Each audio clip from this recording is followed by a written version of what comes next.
नमस्कार मित्रों, मैं नंदकिशोर प्रजापत आप सभी का हार्दिक स्वागत एवं हार्दिक अभिनंदन करता हूं। तो मित्रों, हम आज आगाज करने वाले हैं राजस्थान के इतिहास को लेकर। इससे पहले प्यारे विद्यार्थियों, हमने पिछली क्लास में इतिहास के परिचय को लेकर जिक्र किया था, इतिहास की परिभाषा को लेकर हमने जिक्र किया था, इतिहास के जनक को लेकर हमने जिक्र किया था, भारतीय इतिहास के जनक को लेकर हमने जिक्र किया था। जिसके बाद हम आगाज करने वाले हैं मित्रों राजस्थान के इतिहास को लेकर। तो देखिएगा मित्रों, हमारा आज का जो चैप्टर रहेगा वह रहेगा कौन सा? राजस्थान का इतिहास। देखिएगा मेरे प्यारे विद्यार्थियों, हमारा आज का चैप्टर है वह है राजस्थान का इतिहास। राजस्थान का इतिहास।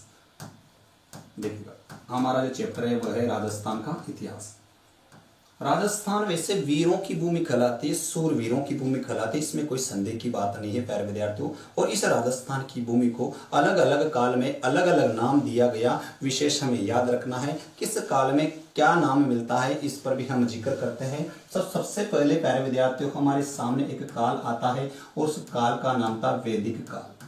सबसे पहले हमारे सामने एक चैप्टर आता है, एक पॉइंट आता है और उस काल का नाम था वैदिक काल। तो इस वैदिक काल में राजस्थान का नाम क्या मिलता है, ध्यान दीजिएगा प्यारे विद्यार्थियों। इस वैदिक काल में राजस्थान का नाम मिलता है ब्रह्मव्रत। विशेष याद रखना प्यारे विद्यार्थियों, राजस्थान का जो नाम मिलता है वह है ब्रह्मव्रत। तो विशेष हमें याद रखना है कि वैदिक काल में राजस्थान का नाम क्या मिलता है? ब्रह्मव्रत नाम मिलता है। जिसके बाद में प्यारे विद्यार्थियों हमारे सामने सेकंड पॉइंट आता है, वो आता है एक काल आता है और उस काल का नाम था रामायण काल। दूसरा जो पॉइंट आता है हमारे सामने प्यारे विद्यार्थियों, उसका नाम था रामायण काल। और रामायण काल को लेकर मैं बात करूं प्यारे विद्यार्थियों, रामायण काल की विशेषता क्या थी कि रामायण जो है, इस रामायण की जो रचना करने वालों की मैं बात करूं प्यारे विद्यार्थियों, उनका नाम था महर्षि वाल्मीकि जी। वाल्मीकि। रामायण के रचयिता कौन थे प्यारे विद्यार्थियों? वाल्मीकि जी थे, महर्षि वाल्मीकि जी। अब जिसके अलावा मैं थोड़ा सा आगे बात करूं मेरे प्यारे विद्यार्थियों कि रामायण जो काल है, इस रामायण काल में राजस्थान का नाम क्या मिलता है, विशेष हमें याद रखना है। तो रामायण काल में जो राजस्थान का नाम मिलता है प्यारे विद्यार्थियों, वो मिलता है मरुकांतार। कौन सा नाम मिलता है प्यारे विद्यार्थियों? हमारे सामने देखिएगा, मैं बात कर रहा था रामायण काल में राजस्थान का जो नाम मिलता है वो क्या मिलता है? मरुकांतार। रामायण काल में वाल्मीकि जी ने राजस्थान की भूमि को किस नाम से पुकारा है प्यारे विद्यार्थियों? और वो नाम था मरुकांतार। तो मरुकांतार शब्द का प्रयोग किस काल में हुआ था? रामायण काल में हुआ था। जिसके बाद में थोड़ा सा बात करूं प्यारे विद्यार्थियों, हमारे जो राजस्थान का उल्लेख कई और जगह पे भी मिलता है, बिल्कुल मिलता है प्यारे। राजस्थान शब्द का लिखित जो प्रमाण मिलता है क्या? बिल्कुल मिलता है प्यारे विद्यार्थियों। देखिएगा मैं आपको बता रहा हूं, हमारे सामने यहाँ पर एक छोटा सा जिला दिख रहा है प्यारे विद्यार्थियों, और उस जिले का नाम था चित्तौड़गढ़ जिला। कौन सा जिला है प्यारे विद्यार्थियों? यहाँ पर है चित्तौड़गढ़ जिला। और इस जिले को राजस्थान का गौरव भी कहा जाता है प्यारे विद्यार्थियों। चित्तौड़गढ़ जिले को किस नाम से जाना जाता है? राजस्थान का गौरव भी कहा जाता है। तो देखिएगा यहाँ पर एक शिलालेख हमें प्राप्त हुआ और उस शिलालेख का नाम था चित्तौड़गढ़ का खंड शिलालेख। चित्तौड़गढ़ का खंड शिलालेख विशेष हमें याद रखना है, चित्तौड़गढ़ का खंड शिलालेख। अब प्यारे विद्यार्थियों, इस चित्तौड़गढ़ के खंड शिलालेख का नाम, ये नाम क्यों पड़ा, इसको खंड शिलालेख क्यों कहा जाता है? याद रखना, ये खंडित अवस्था में हमें प्राप्त हुआ था, इसलिए इसे क्या कहा जाता है? चित्तौड़गढ़ खंड शिलालेख कहा जाता है। ये हमें किस अवस्था में प्राप्त हुआ था प्यारे विद्यार्थियों? ये खंडित अवस्था में हमें प्राप्त हुआ था। और कहां पर प्राप्त हुआ था प्यारे विद्यार्थियों? चित्तौड़गढ़ जिले में प्राप्त हुआ था। इस शिलालेख की विशेषता क्या है या प्यारे विद्यार्थियों? इस शिलालेख की विशेषता यह है क्योंकि इसमें पहली बार, विशेष याद रखना प्यारे विद्यार्थियों, इसमें पहली बार राजस्थान शब्द का प्रयोग हुआ। लेकिन किस नाम से प्रयोग हुआ? इसमें पहली बार राजस्थान का जो नाम मिलता है वो क्या मिलता है प्यारे विद्यार्थियों? राजस्थान ये नाम मिलता है। पहली बार जो नाम मिला वो किस नाम से मिला था? राजस्थान ये नाम मिला था। वेरी इंपॉर्टेंट है विद्यार्थियों। तो बस चित्तौड़गढ़ जो शिलालेख है, इसमें राजस्थान का नाम क्या मिलता है? इसमें राजस्थान का नाम मिलता है राजस्थान। ये समय की मैं बात करूं मेरे प्यारे विद्यार्थियों, तो हमारे सामने जो समय पूछा जाता है कि समय कितना था, तो समय को लेकर मैं बात करूं पहले तो कब लिखा गया था, हमें विशेष याद रखना है। तो ये जो समय है वह है 532 ईस्वी में लिखा गया था। कब लिखा गया प्यारे विद्यार्थियों? 532 ईस्वी में लिखा गया। और प्यारे विद्यार्थियों यहाँ से विशेष याद रखना कि राजस्थान शब्द का पहली बार लिखित जो प्रमाण मिलता है वो किस शिलालेख में मिलता है? चित्तौड़गढ़ के खंड शिलालेख में मिलता है। किस नाम से प्रमाण मिलता है? राजस्थानीय नाम से प्रमाण मिलता है। समय की मैं बात करूं प्यारे विद्यार्थियों तो समय है 532 ईस्वी में। इसके अलावा हम थोड़ा सा आगे बात करते हैं प्यारे विद्यार्थियों, इस स्थान पर हम थोड़ा सा जिक्र करते हैं और ये जो स्थान है इस स्थान का नाम क्या है? ध्यान देना प्यारे विद्यार्थियों, यहाँ पर एक जिला पड़ता है और राजस्थान का सबसे ठंडा स्थान भी इसी जिले में पड़ता है। और इसको लेकर मैं बात करूं प्यारे विद्यार्थियों तो देखिएगा यहाँ पर हमें एक शिलालेख और प्राप्त हुआ था। उस शिलालेख का नाम था बसंतगढ़ शिलालेख। क्या नाम था प्यारे विद्यार्थियों? बसंतगढ़ शिलालेख। हमें विशेष याद रखना है बसंतगढ़ शिलालेख। बसंतगढ़ शिलालेख को लेकर मैं बात करूं इसकी विशेषता क्या है? देखिएगा इस पर हम थोड़ा सा जिक्र करते हैं बसंतगढ़ शिलालेख को लेकर।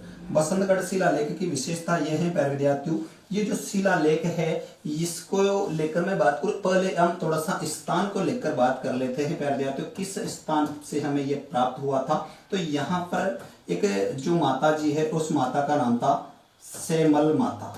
कौन सी माता? सेमल। और इस सेमल को खेमल माता भी कहा जाता है। कहते हैं सेमल को क्या कहा जाता है? खेमल माता भी कहा जाता है। और इस माता जी का जो मंदिर था वहां पर हमें यह शिलालेख मिलता है। देखिएगा खेमल और सेमल माता मंदिर के पास, मंदिर के पास। अब ये जो सेमल या खेमल माता का जो मंदिर है वो कहाँ पड़ता है प्यारे विद्यार्थियों? हमें विशेष याद रखना है कि खेमल या सेमल माता का जो मंदिर है एक गांव है और उस गांव का नाम था बसंतगढ़ गांव। क्या नाम था प्यारे विद्यार्थियों? बसंतगढ़ गांव। और इस बसंतगढ़ गांव में यह हमें शिलालेख प्राप्त हुआ था। देखिएगा बसंतगढ़ गांव को लेकर मैं बात करूं तो बसंतगढ़ गांव का संबंध किस जिले से है? यहाँ से विशेष हमें याद रखना है प्यारे विद्यार्थियों। तो बसंतगढ़ गांव का संबंध है किस जिले से? सिरोही जिले से। किस जिले से है प्यारे विद्यार्थियों? सिरोही जिले से। तो हमें याद रखना है। जिसके अलावा हम थोड़ा सा आगे बात करते हैं प्यारे विद्यार्थियों, इसकी जो भाषा को लेकर मैं बात करूं प्यारे विद्यार्थियों, इसकी जो भाषा थी वो कौन सी भाषा थी? ध्यान दीजिएगा बसंतगढ़ जो शिलालेख है इसकी जो भाषा थी वो कौन सी थी? देखिएगा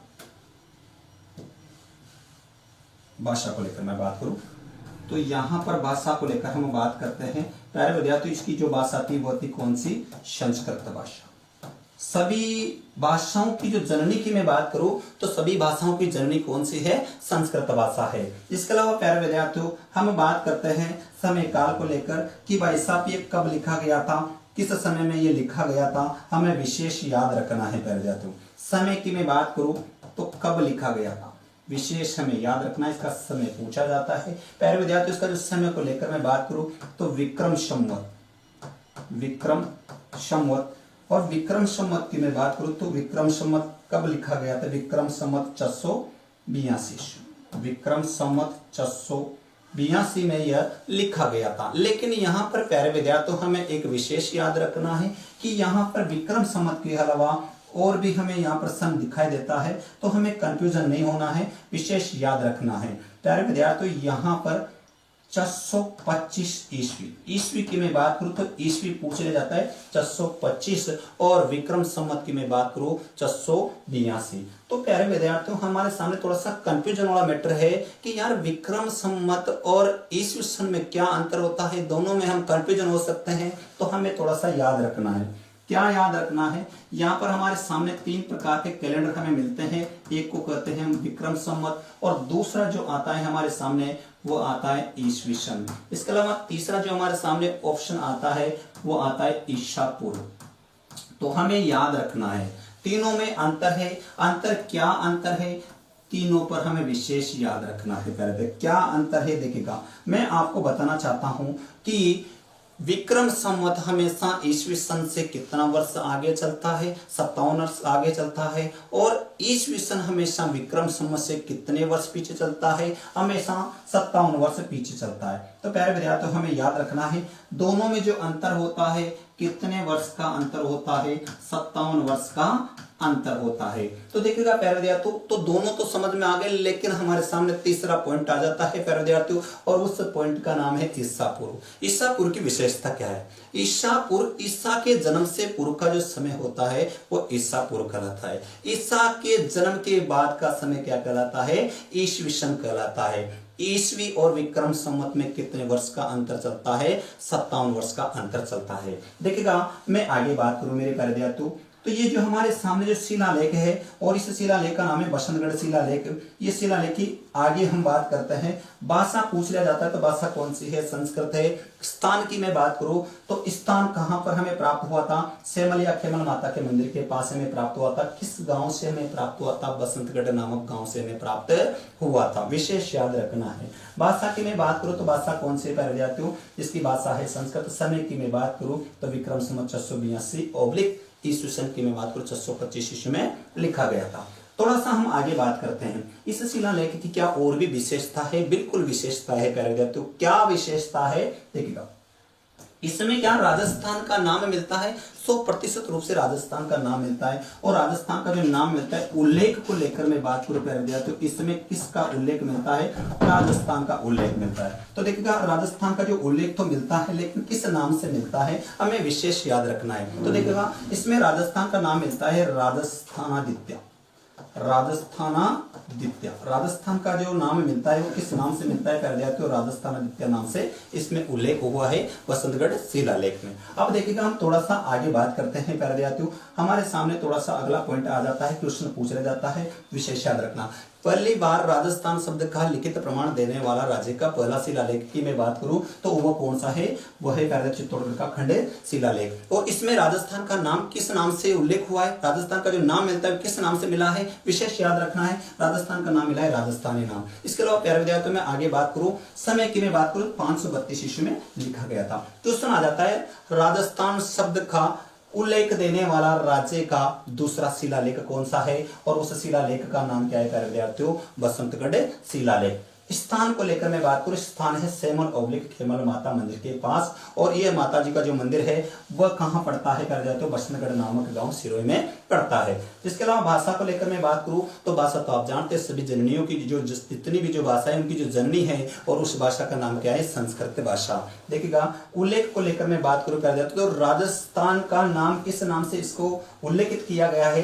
राजस्थानीय नाम इसमें मिलता है। तो देखिएगा मैं थोड़ा सा आगे बात करूं प्यारे विद्यार्थियों, हम अगले पॉइंट पर थोड़ा सा बात कर लेते हैं। देखिएगा हमारे सामने अगला पॉइंट है इसी को लेकर के कि इसमें किस चीज का उल्लेख मिलता है। देखिएगा एक शासक हुआ करता था प्यारे विद्यार्थियों, उस शासक का नाम था, ध्यान देना, एक वंश है और उस वंश का नाम था चावड़ा वंश। और इस चावड़ा वंश में एक शासक हुआ करता था प्यारे विद्यार्थियों, उस शासक का नाम था वर्मलाल। चावड़ा वंश का जो शासक था और उस शासक का नाम था वर्मलाल। इस वर्मलाल की विजयों एवं उपलब्धियों की क्या मिलती है? इसमें जानकारी मिलती है। चावड़ा वंश का जो शासक हुआ करता था वर्मलाल, इस वर्मलाल की क्या मिलती है? इसमें विजय एवं उपलब्धियों की जानकारी मिलती है।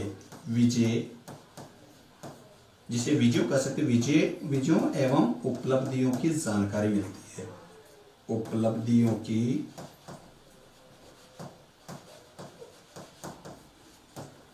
जानकारी मिलती है।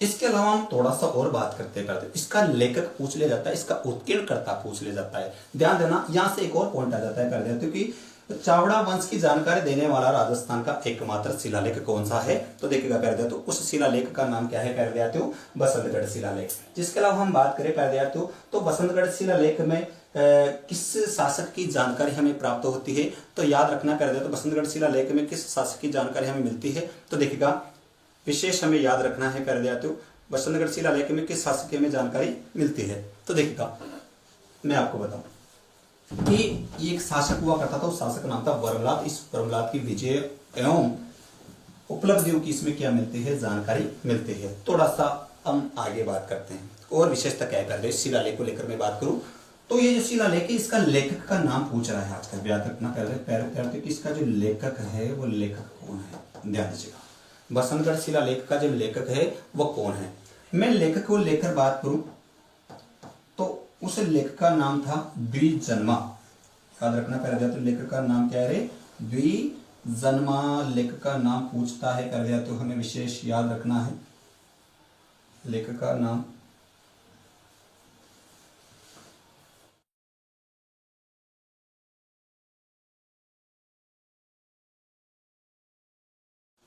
देखिएगा मित्रों तो जो लेखक को लेकर मैं बात करूं, उस लेखक का नाम पूछ लिया जाता है। तो बसंतगढ़ जो शिलालेख है उसका लेखक कौन था?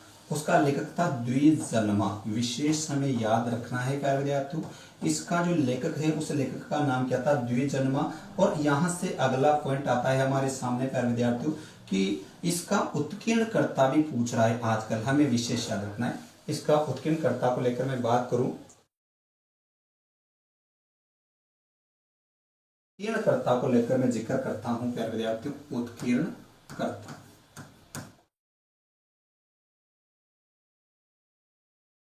देखिएगा, उत्कीर्णकर्ता को लेकर मैं बात करूं तो इस जो शिलालेख का उत्कीर्णकर्ता था उसका नाम क्या था? नागमुंडी। क्या नाम था प्यारे विद्यार्थियों? नागमुंडी। तो देखिएगा मित्रों, हम थोड़ा सा पिछले और चलते हैं, थोड़ा सा देखिएगा। देखो, तो मैंने आपके सामने कर दिया। तो सबसे पहले राजस्थान के इतिहास के बारे में थोड़ा सा परिचय लिया। सबसे पहले राजस्थान जो शब्द है, इस राजस्थान के इतिहास को लेकर मैं बात करूं तो वैदिक जो काल आता है, वैदिक काल में पहली बार राजस्थान का नाम क्या मिला था? ब्रह्मवर्त नाम मिला था। जिसके बाद में पहले जाओ तो एक काल आता है, उस काल का नाम था रामायण काल। और रामायण काल में वाल्मीकि जी ने इस भूभाग का जो नाम दिया था प्यारे विद्यार्थियों, वो क्या नाम दिया था? वो नाम दिया था प्यारे विद्यार्थियों मरुकांता। जिसके अलावा हम बात करें तो प्यारे विद्यार्थियों, राजस्थान शब्द का पहली बार जो लिखित प्रमाण मिला था वो एक शिलालेख में मिला था, और शिलालेख का नाम था चित्तौड़गढ़ का खंड शिलालेख। और इनका जो संबंध था प्यारे विद्यार्थियों वो चित्तौड़गढ़ जिले से था। इसके अलावा हम बात करें तो इसमें राजस्थान का नाम क्या मिलता है? राजस्थान ये नाम मिलता है। इसके अलावा पहले समय को लेकर मैं बात करूं तो समय 532 ईस्वी में लिखा गया था। हम आगे बात करते हैं, राजस्थान शब्द का लिखित प्रमाण देने वाला राज्य का दूसरा शिलालेख था, उस शिलालेख का नाम था बसंतगढ़ शिलालेख। स्थान को लेकर हम जिक्र करते हैं, स्थान है सेमल ओब्लिक खेमल माता मंदिर। और इसके अलावा प्यारे विद्यार्थी बात करते हैं बसंतगढ़ गांव में ये हमें प्राप्त हुआ था। भाषा की मैं बात करूं तो भाषा ही प्यारे विद्यार्थी कौन सी? संस्कृत भाषा। इसके अलावा समय को लेकर मैं बात करूं, समय विक्रम संवत 482/425 ईस्वी में लिखा गया था। उल्लेख को लेकर मैं बात करूं, राजस्थान का किस नाम से उल्लेख हुआ है? इसमें राजस्थान का नाम राजस्थान आदित्य मिलता है। वेरी वेरी इंपॉर्टेंट क्वेश्चन है प्यारे विद्यार्थियों, यहाँ से क्वेश्चन पूछा जाता है। क्वेश्चन क्या पूछा जाता है कि राजस्थान आदित्य शब्द का प्रयोग पहली बार किस शिलालेख में हुआ था? उस शिलालेख का नाम था बसंतगढ़ शिलालेख। थोड़ा सा आगे बात करते हैं, इसमें जानकारी किसकी प्राप्त होती है? तो जानकारी को लेकर मैं बात करूं तो इसमें जानकारी प्राप्त होती है चावड़ा वंश को लेकर जानकारी प्राप्त होती है। और चावड़ा वंश का एक शासक हुआ करता था प्यारे विद्यार्थियों, उस शिलालेख उस वंश शासक को लेकर मैं बात करूं, चावड़ा वंश का जो शासक था उस शासक का नाम था प्यारे विद्यार्थियों वरमलाल। इस वरमलाल की विजयों एवं उपलब्धियों की क्या मिलती है? इसमें जानकारी हमें प्राप्त होती है। लेखक को लेकर मैं बात करूं प्यारे विद्यार्थियों, इसका जो लेखक था उसका नाम था द्विजन्मा। देखिएगा प्यारे विद्यार्थियों, उत्कीर्णकर्ता को लेकर मैं बात करूं तो उत्कीर्णकर्ता जो था, इसको उत्कीर्ण करने वाला जो था उसका नाम क्या था प्यारे विद्यार्थियों? उसका नाम था नागमुंडी। इस नागमुंडी ने इसको उत्कीर्ण करने का कार्य किया था। जिसके बाद हम थोड़ा सा आगे जिक्र करते हैं प्यारे विद्यार्थियों, हम